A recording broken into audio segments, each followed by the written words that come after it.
بسم اللہ الرحمن الرحیم۔ السلام علیکم اسٹوڈنٹس، آج ہم فزکس کا چیپٹر 2 سٹارٹ کرنے لگے ہیں۔ اس کا پہلا ٹاپک ہے ساؤنڈ ویوز۔ ساؤنڈ ویوز کیا ہوتی ہیں؟ ساؤنڈ ویوز وائبریٹنگ اجسام سے پیدا ہوتی ہیں۔ اجسام کی وائبریشن کی وجہ سے ان کے ارد گرد کی ہوا بھی وائبریٹ کرتی ہے، جس کی وجہ سے ہمارے کانوں میں ساؤنڈ کا احساس پیدا ہوتا ہے۔ مثال کے طور پر گٹار میں ساؤنڈ ڈوری کی وائبریشنز کی وجہ سے پیدا ہوتی ہے۔ ابھی ہم نے ساؤنڈ کی تعریف کے بارے میں پڑھا ہے۔ ساؤنڈ کی خصوصیات میں پہلے نمبر پہ اس کی خصوصیت آتی ہے لاؤڈنیس، یعنی ساؤنڈ کا بھاری پن۔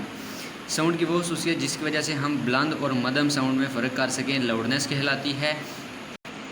ساؤنڈ کا یہ بھاری پن یا ساؤنڈ کی یہ لاؤڈنیس بہت سے عوامل پر منحصر ہوتی ہے، جنہیں نیچے بیان کیا گیا ہے، جن میں نمبر 1 ہے وائبریٹنگ جسم کا ایمپلیٹیوڈ، نمبر 2 پر ہے وائبریٹنگ جسم کا ایریا، نمبر 3 پر ہے وائبریٹنگ جسم سے فاصلہ۔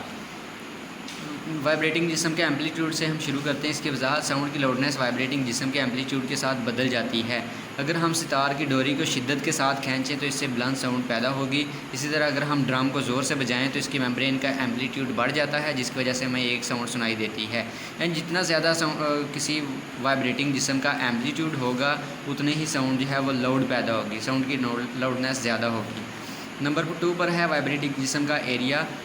وائبریٹنگ جسم کا ایریا جتنا بڑا ہوگا، ساؤنڈ کی لاؤڈنیس اتنی ہی زیادہ ہوگی۔ وائبریٹنگ جسم کا ایریا جتنا کم ہوگا، اتنی ہی ساؤنڈ کی لاؤڈنیس کم ہوگی۔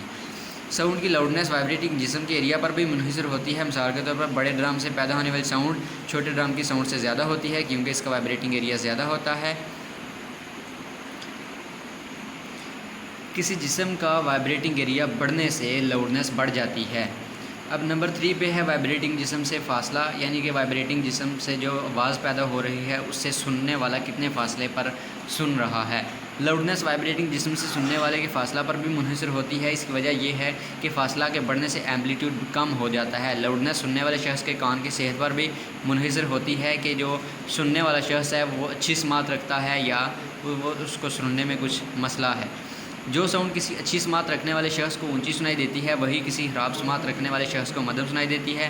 تاہم ساؤنڈ کی ایک ایسی خصوصیت بھی ہے جو سننے والے کے کان کی حساسیت پر منحصر نہیں ہوتی، اسے ساؤنڈ کی انٹینسٹی کہتے ہیں۔